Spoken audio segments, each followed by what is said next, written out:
Hoy día tenemos un tema súper importante. Usted, señora, que está en su casa, usted que nos está escuchando, ¿sabe lo que es el ego? ¿Alguna vez el ego sabe si es amigable, si es enemigo, si no ha dificultado la vida? Hoy día vamos a ver todo sobre el ego, qué es el ego, si es amigo, enemigo, etcétera. Tenemos a Rodrigo Taibo, muy bienvenido. Muchas gracias. Escritor, investigador señor. Y además terapeuta. Qué rico tenerte acá nuevamente, Rodrigo. Feliz de estar de nuevo con ustedes aquí.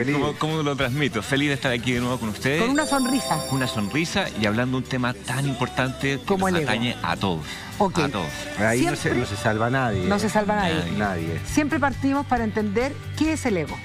Mira, vamos a partir como de lo más sencillo y vamos de lo básico. Exactamente. Eso, vamos a decir que el ego, desde un punto budista más o menos, dicen, es una falsa creencia de lo que nosotros somos. Una falsa creencia de lo que nosotros somos. Bonita la frase. ¿Sí?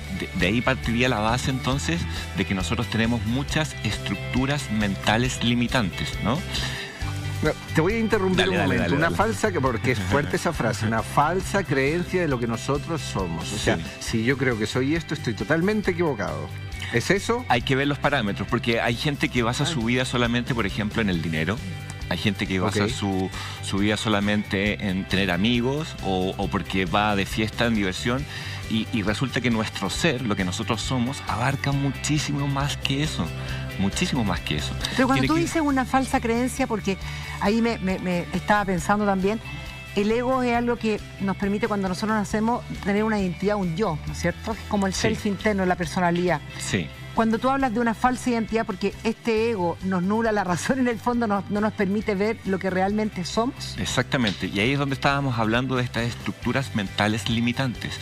Muchas veces uno se guía y dice, no, es que yo no puedo, no, es que yo no soy así, es que eso no es lo mío. Entonces vamos viendo cómo esas estructuras limitantes nos van limitando a un ámbito solamente de lo que nosotros somos. Nosotros somos seres multidimensionales, tenemos capacidades a nivel emocional, a nivel intelectual, todo. Imagínate lo que es estar negándose uno lo que es. No, es que eso no es para mí, no. Entonces uno empieza a crear una falsa creencia de lo que uno es. Te estás limitando enormemente. Te estás limitando enormemente. Cuando tú hablas de la falsa creencia me hace asociarlo a la autoestima, que a veces uno dice, no, yo tengo súper buen ego, tengo una buena autoestima. ¿Qué relación hay entre el ego para ti y la autoestima? Ya. ¿Están relacionados? ¿Tienen que ver? Siempre son muy buenas mis preguntas. Buena la pregunta, excelente. En serio, autoestima. Vamos a decir que el ego y la autoestima son inversamente proporcionales. Aquí a ver, ¿cómo? Mira, si aquí tenemos el ego y aquí tenemos el autoestima,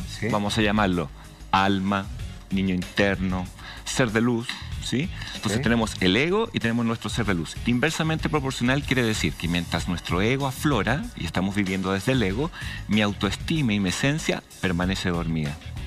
Cuando somos capaces de trabajar el ego y de disolverlo, entonces aflora nuestra autoestima, nuestro ser de luz. O sea, la esencia que todos somos. Entonces, de alguna, Rodrigo, de alguna forma hay una relación, porque yo creo que las personas cuando tienen un ego que es un falso ego, un ego más elevado, es un mecanismo de defensa, porque de alguna manera una persona que tiene muy baja autoestima, este yo que es más frágil para enfrentar situaciones adversas en la vida, tiene que sacar de alguna parte este ego, que aquí vengo yo, pero es un mecanismo de defensa para enfrentar el mundo. Aquí estoy yo, pero finalmente lo que tiene es una autoestima súper baja. Sin embargo, cuando tú tienes una autoestima trabajada bien, no hay ego. Exactamente. Entonces decimos que cuando trabajamos nuestro ego, lo entendemos cómo funciona y todo, lo disolvemos, entonces aflora nuestro verdadero ser, lo que realmente somos. Nuestros potenciales. Y aquí hay algo interesante y vamos a seguir con la raíz, ¿no? Buscando de dónde viene el ego. Y nosotros vemos que tú hablabas recién de esto de estarse defendiendo, ¿sí? Y vamos a asociar el ego con uno de nuestros 3 cerebros. Nosotros tenemos 3 cerebros y uno de esos cerebros es el cerebro reptiliano, que compartimos con los reptiles, con las serpientes. Es el cerebro más básico y ese cerebro es el que está asociado al ego. Y si uno empieza a pensar y dice, ¿cómo funcionan las serpientes? Las serpientes tienen funciones muy básicas, que es morder, arrancar, comer, indiferencia, alimento, nada más, aparearse. ¿no es cierto? Y ahí es de donde viene eso que tú dices de estar siempre a la defensiva o estarse defendiendo cuando uno está funcionando desde el ego, cuando uno está funcionando desde este cerebro más primitivo que es el reptiliano. Que es lo que pasa muchas veces en las relaciones de pareja o en las relaciones de trabajo, etcétera, que uno se siente atacado y finalmente no escucha, o yo te quiero decir algo y en vez de escucharlo con empatía, tú sientes que te estoy atacando, lo que ahí viene en defensa del ego y se pierde la comunicación. O sea, no podemos trascender ni evolucionar en una conversación, se entromete el ego. Imagínate dos personas funcionando desde el cerebro reptiliano, imagínate dos personas funcionando en un estado de alerta, siempre en un estado de alerta. Es lo que sucede morder, arrancar. Constantemente, claro. Por eso está el mundo como está, revolucionado. Es por eso que es tan importante y programas como este que nosotros empezamos a trascender, ¿no es cierto? Y empezamos a funcionar más de nuestro lado mamífero, más del lado emocional y lo que estamos trabajando. Rodrigo, me asalta una pregunta. ¿Puede ser que detrás de un ego así como potente se esconda un gran miedo? Sí. Y mira, aquí trajeron una lámina del manual, yo se lo agradezco mucho. Mira, y aquí en el manual nosotros vemos cómo está el miedo, ¿sí? Y desde el miedo vemos cómo empieza a avanzar hacia lo que es el repetir, después la rabia y después la personalidad. Aquí en personalidad está ubicado el ego. Entonces, de tanto vivir en miedo, uno comienza a repetir patrones. De tanto repetir patrones, tú comienzas a vivir en rabia. Ya voy rabioso. Y de tanto vivir en rabia, uno ya después empieza a vivir desde el ego, desde la personalidad. Entonces, el miedo es directamente proporcional con el ego.